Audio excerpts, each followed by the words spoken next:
அம்மா என்னப்பா? என் வெள்ளை சட்டையை துவைச்சது யாரு? நான் தான் துவைச்சேன். எடுத்து வச்சிருக்கேம்மா. என்னடா ஆச்சு? எனக்கு ரொம்ப பிடிச்ச சட்டை, எவ்வளவு கரையாக்கி வச்சிருக்க பாரு. இனிமேல் சட்டை மேல கை வைக்காத, செம்ம கோவம் வந்துடும். ஏன்பா இப்படி பேசுற? மம்மி பிளாக் சாக்ஸ் எங்க போச்சு? உன் கபோர்ட்ல தான் வச்சிருக்கேன், போய் பாரு. எதுக்கு கபோர்ட்ல இருக்கிற ட்ரெஸ் எல்லாம் பீரோல எடுத்து வைக்கிறீங்க? ஃபர்ஸ்ட் நீ ஏன் என்கிட்ட இப்படி கத்தி பேசுற? முதல்ல டாடி உங்க அம்மா கிட்ட கத்தும்போது சும்மா தானே இருந்தாங்க, நீயும் சும்மா தானே இருக்கணும். நீங்க என்கிட்ட கத்துற வேலை வச்சிருந்த பாத்துக்கோ.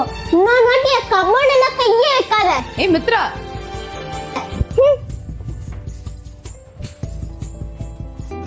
ஏய் கயல், இந்த மாசம் சம்பளம் நீங்க அம்மா கிட்டே கொடுத்துருங்கப்பா. என்ன புதுசா இருக்கு? குடும்பத்தை நீ தான் பாத்துக்கிற. இந்தா உன்கிட்ட தான் கொடுக்கணும்.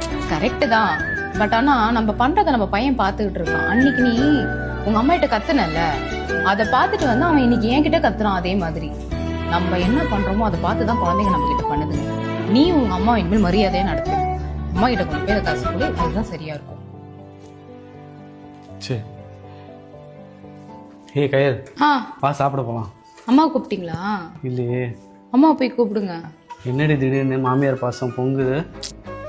மித்திரன் வேற பாத்துக்கிட்டு இருக்காங்க, அம்மாவை போய் கூப்பிட்டுட்டு வாங்க. இல்லன்னு வைங்க. அப்பா நீ சொல்றது எனக்கு புரியுது. நாளைக்கு நம்மளுக்கு இதே நிலைமை தானே சொல்ல வர. புரிஞ்சா சரி, நான் போய் கூப்பிட்டு வரேன். என் ஆயுள் ரேகை பொது வாழ்வு பெறுதே, காலங்கள் ஓய்ந்த பின்னும் காதல் என்ன. Download ShareChat.